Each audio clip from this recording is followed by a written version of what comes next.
Hey boys and girls, welcome to Science. We're only going to be doing about a page and a half of reading today. We're finishing up weather, and we are on page 81. It says weather and other climates. We've learned about some weather.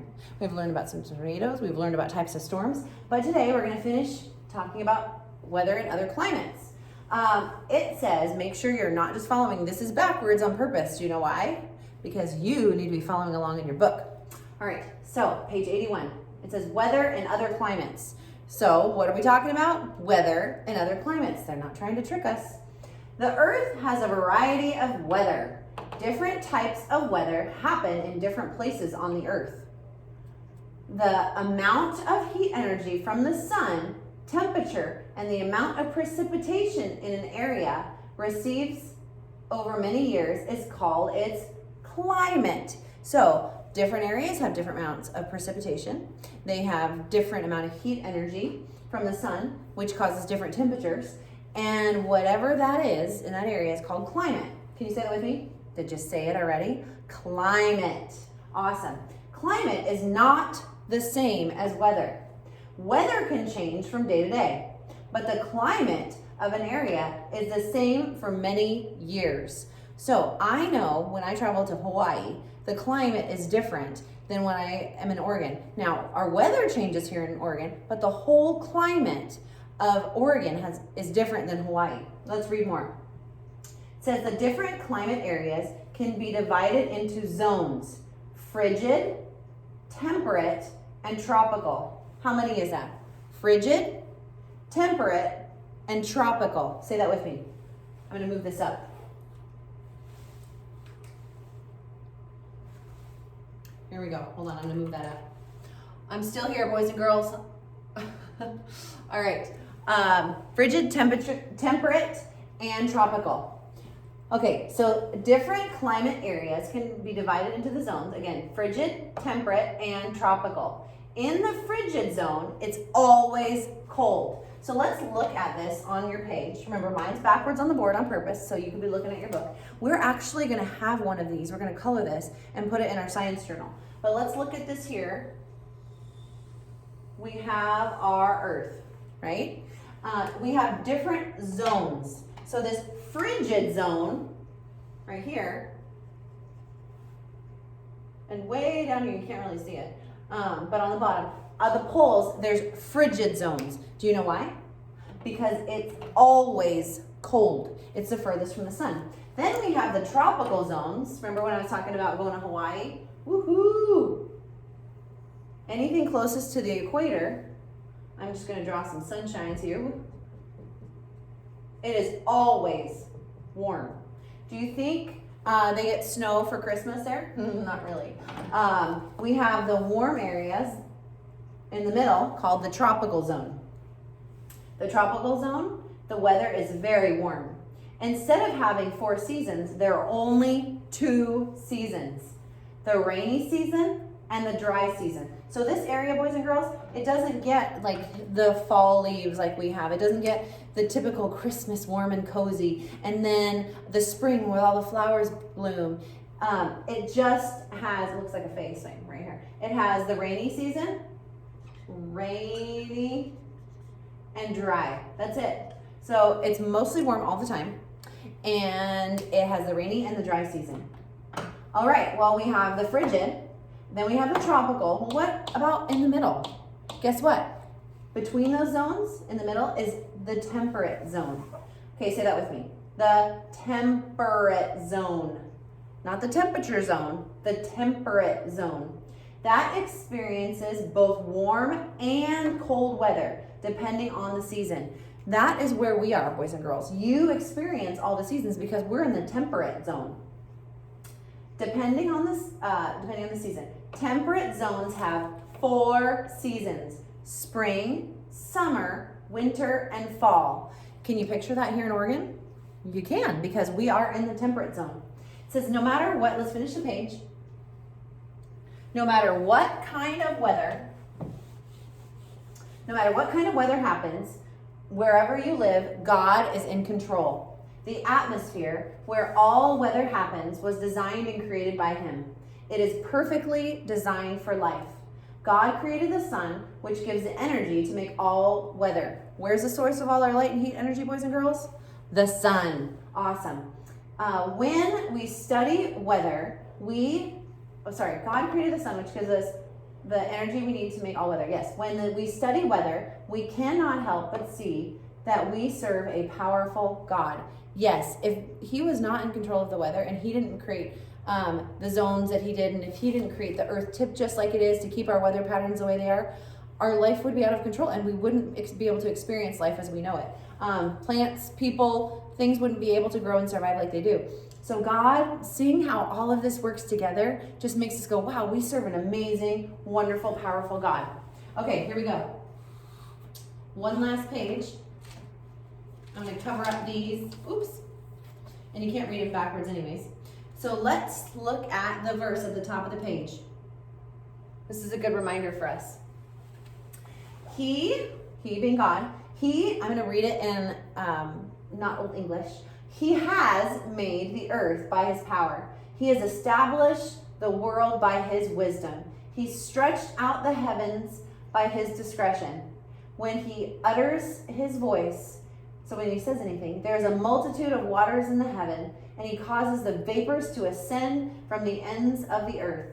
He makes lightnings with rain and brings forth the wind out of his treasures. God is it's a wonderful reminder from us from scripture in Jeremiah that God is in control of even the weather, which is amazing. Oh, all right, let me cover this up before you guys start peeking ahead. We drew this in our journal too. What are the three most common types of storms in the United States? So we drew it in our journal. There's three types of storms that are most common in the United States. I can picture them in my mind because we drew them. Some of them spin in a circle. One is over warm land and, over cool land. The other one is over warm water. They're both spinning storms. And the other one, you remember? All right, we have thunderstorms, hurricanes, and tornadoes. Who knew that? Thunderstorms, hurricanes, tornadoes. Awesome, and you remember drawing them, so that was helpful. Okay, here we go. The next question is, what does humid mean? What does humid mean? Oregon is not known for being very humid. Unless you're from Arizona, then Oregon feels humid. What's humid? When you get off the plane in like Florida or parts of the South, you just feel it in the air. What is that? That feeling that you get when you're like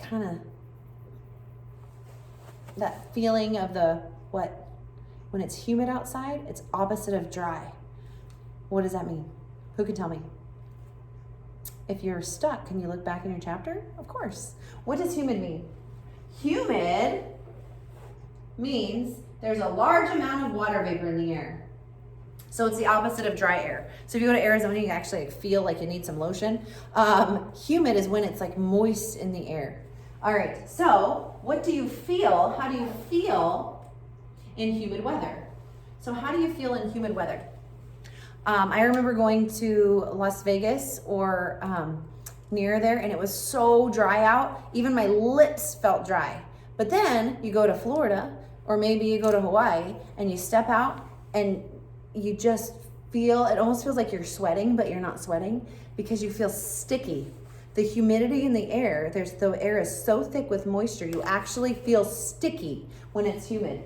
Awesome, so you can write sticky on the next one. Okay, here we go.